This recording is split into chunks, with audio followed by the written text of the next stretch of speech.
ये कहानी माइकल की है, जिसकी एक्सीडेंट में दोनों टांगे चली जाती हैं, जिसके बाद उसकी पत्नी उससे चीट करने लगती है, लेकिन उसे पता चल जाता है। फिर वो उससे बदला लेता है। उसका रिवेंज बहुत ही खतरनाक है। इसकी एंडिंग आप गेस नहीं कर पाओगे। ये माइकल है जो हॉस्पिटल की वैन चलाता है। वो काम से वापस आता है। उससे शक है कि उसकी पत्नी उसे चीट कर रही है, इसलिए वो उस पर नजर रखता है। उसकी पत्नी के नंबर पर कॉल आती है। माइकल उसे अटेंड करने का बोलता है, लेकिन वो बताती है ये इतनी जरूरी नहीं है। बदले में वो उसे बोलती है कि तुम्हें डॉक्टर को चेकअप करवाना चाहिए। यहाँ हमें पता चलता है कि माइकल को फर्टिलिटी प्रॉब्लम है। वो लीजा को सेटिस्फाई नहीं कर पा रहा। अगले दिन वो काम पर जाता है। उन्हें एक पेशेंट को हॉस्पिटल ले जाना होता है, लेकिन रास्ते में एम्बुलेंस का एक्सीडेंट हो जाता है, जिस एक्सीडेंट में माइकल की दोनों टांगे काम करना छोड़ देती हैं। वो पैरालाइज हो जाता है। लीजा उसे खाना बना के देती है, मेडिसिन देती है और फिर उसे कॉल आती है। वो बहाना लगाकर चली जाती है। माइकल जिसे शक था, अब उसे कंफर्म हो गया कि उसकी बीवी उसे चीट कर रही है। अगले दिन वो ट्यूटोरियल देखता है कि कैसे किसी के मोबाइल को हैक किया जाए और उसके मैसेजेस और कॉल को देखा जा सके। फिर वो थेरेपी क्लास लेता है। फिर शाम को उसकी पत्नी के साथ एक आदमी आता है जो उसका कुलीग था, जो उस दिन वैन चला रहा था। इसका नाम स्टीव है, जो उसका हाल जानने आया था। लेकिन माइकल उस पर गुस्सा करता है कि ये सब तुम्हारी वजह से हुआ है। वो उसे जाने का बोलता है। फिर अगली रात जब माइकल की पत्नी दोबारा जाने लगती है, तो वो उससे आइसक्रीम लाने का बोलता है। इतने में उसे मौका मिल जाता है। वो उसके फोन में एक ऐप इंस्टॉल करता है। फिर वो आइसक्रीम लाकर देती है और माइकल को किस करके चली जाती है। माइकल लैपटॉप निकालता है और उसकी लोकेशन को ट्रेस करने लगता है। आज की रात माइकल सो नहीं पाया क्योंकि पड़ोसी का कुत्ता मुसलसल भौंक रहा था। वो अगली सुबह उसके पास जाता है। बूढ़ा आदमी बताता है कि वो अपनी पत्नी के साथ हॉस्पिटल था, जिस वजह से डॉग सारी रात भौंकता रहा। फिर वो अपनी फिजियोथेरेपी क्लास लेता है और रात को अपनी पत्नी को बताता है कि डॉक्टर ने बोला है कि तुम अच्छी प्रैक्टिस कर रहे हो और जल्दी चलना शुरू कर दोगे। लेकिन ऐसा लग रहा था कि उसकी बीवी को उसकी बातों में इंटरेस्ट नहीं है। माइकल अभी भी कोशिश कर रहा था कि उनका रिश्ता बच जाए, लेकिन उसकी पत्नी बताती है कि उसे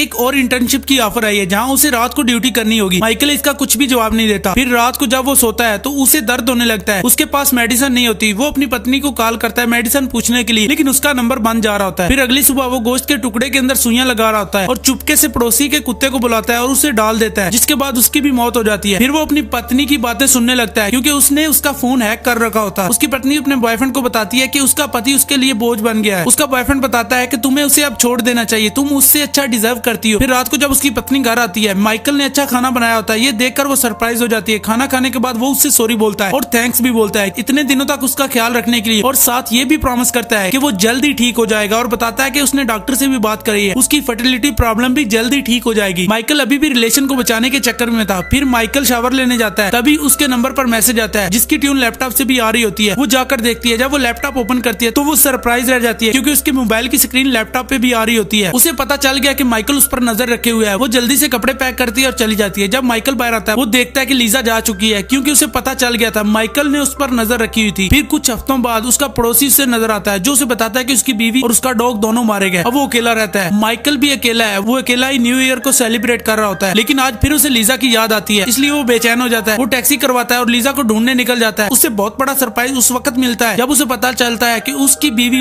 उसके कुलीग को ही डेट कर रही थी, जो उस दिन गाड़ी चला रहा था जिसमें उसका एक्सीडेंट हुआ और उसकी टांगे चली गई। इसलिए अब वो ठान लेता है कि वो इनसे बदला लेगा। वो उसका पीछा करता है। उसे पता चलता है कि वो खिलौने वाली शॉप में गए। इसका मतलब ये है कि उसकी बीवी प्रेग्नेंट है। उसे लगता है ये उसी का बच्चा है। फिर वो फार्मेसी में जाता है और कुछ मेडिसिन लेता है और अगले दिन वो लीजा का पीछा करता है, जो पहले तो उसकी बात नहीं सुनती, लेकिन फिर माइकल उसे समझाता है कि वो आखिरी दफा गुड बाय करने आया है क्योंकि वो ये सिटी छोड़ के जा रहा है। वो उसे घर ले आता है। वो कहती है कि मैं अंदर नहीं जाऊंगी, तुम अपना सामान उठा लाओ, मैं यहीं से तुम्हें बाय बोलूंगी। लेकिन माइकल उसे समझाता है मेरा सामान पैक है, वो उठाने में मेरे साथ चलो। वो जैसे ही अंदर जाती है, वो बोलता है कि मैं तुम्हारे लिए चाय बनाता हूँ, लेकिन वो मना कर देती है। फिर माइकल बोलता है बताओ तुम किसी और से प्यार करती हो। ये सवाल उसके लिए सरप्राइजिंग था। वो कुछ नहीं बोलती। फिर माइकल बोलता है कि चीजें रूम के अंदर पड़ी हुई हैं। वो जैसे ही अंदर जाती है, माइकल बेहोशी का इंजेक्शन उसे लगा देता है और जब उसकी आंख खुलती है तो वो देखती है माइकल ने उसे बेड के ऊपर बांधा होता है और उसके मुंह पर भी कपड़ा होता है। फिर वो रोमांटिक गाना प्ले करता है और दरवाजा बंद करके चला जाता है। फिर वो लीजा का फोन उठाता है और उसके बॉयफ्रेंड के वॉइस मैसेजेस सुनता है और फिर एक मैसेज टाइप करता है कि हमें ये बेबी नहीं चाहिए और दोबारा मैं मिलना भी नहीं चाहती, और फिर फोन को नदी के अंदर फेंक देता है। फिर वो घर आता है और उसे बोलने का मौका देता है। वो बताता है कि उस चीज से मिला जिसने बताया कि तुम प्रेग्नेंट हो, लेकिन वो चिल्लाने लगती है। माइकल फिर उसका मुंह बंद कर देता है और फिर उसे इंजेक्शन देता है और उसके साथ ही लेट जाता है। लेकिन तभी दरवाजे पर बेल होती है। बूढ़ा आदमी आता है जो बताता है तुम्हारे रूम से तेज म्यूजिक की आवाज आ रही है और किसी के चिल्लाने की भी आवाज आ रही है। वो माइकल से उसकी पत्नी के बारे में पूछता है, लेकिन वो बताता है काफी महीनों से वो उससे नहीं मिला। लेकिन बूढ़ा आदमी बताता है कि सुबह ही वो तुम्हारे साथ घर आई थी। लेकिन माइकल बताता है कि वो अपनी चीजें लेने आई थी और लेकर चली गई। फिर स्टीव को दिखाया जाता है जो माइकल का वेट कर रहा था। वो उससे मिलता है और लीजा के बारे में पूछता है और साथ ये भी बताता है कि उन दोनों का रिलेशन था, लेकिन माइकल बोलता है मुझे उसका कोई पता नहीं कि वो कहाँ गई। फिर वो घर आता है और लीजा को खोल देता है। लीजा फील करती है कि उसकी टांगे काम नहीं कर रही। वो बताता है कि परेशानी वाली बात नहीं है, अब तुम मेरी तरह हो गई हो। वो खुद को मूव करने की कोशिश कर रही थी, लेकिन उसकी टांगे हरकत नहीं कर रही थी। माइकल ये देखकर एंजॉय कर रहा था। फिर उसे स्टीव का मैसेज आता है जो उसे धमकियां दे रहा था कि अगर तुमने सच नहीं बताया तो वो पुलिस को बुला लेगा, लेकिन फिर भी माइकल कोई जवाब नहीं देता। जब वो बैठे डिनर कर रहे होते तो लीजा को मौका मिल जाता है, वो उसके सर पे वार करती है और वहां से भागने लगती है, लेकिन उसकी टांगे काम नहीं कर रही थी, वो इतना दूर जा नहीं सकी। माइकल फिर से उसे इंजेक्शन लगाता है और दोबारा से उसे पकड़ लेता है। आवाजें सुन के पड़ोसी दोबारा आ जाता है, वो बोलता है कि मैं पुलिस को बुलाने वाला हूँ। माइकल उसे कहता है अगर तुम्हें शक है तो खुद अंदर आकर देख लो। बूढ़ा आदमी जैसे ही अंदर आता है वो लीजा को गिरा हुआ पाता है, इतने में माइकल उसे भी इंजेक्शन लगा देता है। फिर वो किसी आदमी को कॉल करता है और कुछ ही मिनटों में वहाँ एक आदमी आ जाता है। माइकल उसे पैसे देता है और घर की सफाई करने का बोलता है। फिर कुछ समय बाद वहाँ पुलिस आती है, क्योंकि स्टीव ने पुलिस को भेजा था। उसे माइकल पर शक था, वो माइकल से पूछताछ करते हैं। माइकल बताता है काफी हफ्ते हो गए हैं, उसने लीजा को देखा था, वो अपने बॉयफ्रेंड के साथ थी। पुलिस वाला पूछता है आखिरी दफा तुमने उसे कब देखा? वो बताता है 2 हफ्ते पहले, और अभी मुझे पता नहीं वो कहाँ है। पुलिस वाले चले जाते हैं। फिर वो चाबियां उठाता है लीजा के बैग से, ये स्टीव के घर की चाबियां थी। वो उसके घर जाता है और जाते ही उस पर हमला कर देता है, वो उसे जख्मी कर देता है और फिर उसके मुंह के अंदर कोई लिक्विड डालता है जिससे उसकी मौत हो जाती है। वो बताता है कि मैं लीजा का भी ख्याल रखूंगा और आने वाले बच्चे का भी। वो वहाँ से बच्चे का झूला लेता है और फिर लीजा को उठाता है और बोलता है कि तुम अगर ऐसे ही लेटी रही तो बच्चे पर बुरा असर पड़ेगा, इसलिए वो उसे बाहर ले आता है। वो मिलकर डिनर करते हैं। फिर वो लीजा को प्रपोज करता है, लीजा को मजबूरन हाँ करनी पड़ती है। लीजा वॉशरूम में जाती है, वो दरवाजा बंद करने को बोलती है। फिर लीजा नेल कटर निकालती है और छुपा लेती है। रात को जब वो सोने लगती है तो माइकल को पता चलता है उसकी तबीयत खराब है, वो उसके लिए मेडिसिन लेने जाता है। इतने में लीजा नेल कटर से खुद को आजाद कर लेती है। फिर वो रूम से बाहर आती है और वहाँ से भागने लगती है, लेकिन तभी सामने लिफ्ट खुलती है और माइकल सामने आ जाता है। वो बड़ी कोशिश करती है भागने की, लेकिन माइकल व्हील चेयर पर था, वो उसे पकड़ लेता है। दोनों सीढ़ियों से नीचे गिर रहे होते हैं। माइकल उसे पकड़ने की कोशिश कर रहा होता है और बिल आकर उसे पकड़ लेता है, लेकिन लीजा एक किक मारती है जिससे माइकल सीढ़ियों से ही नीचे गिर जाता है। जिसके बाद हमें आखिरी सीन दिखाया जाता है जहाँ माइकल की अब पूरी बॉडी पैरालाइज हो चुकी है और लीजा बिल्कुल ठीक है, जो अब बोलती है कि अब वो बदला लेगी। इस मूवी का दूसरा पार्ट जैसे ही आएगा मैं अपलोड कर दूंगा। वैसे आप ये वीडियो किस कंट्री से देख रहे हैं?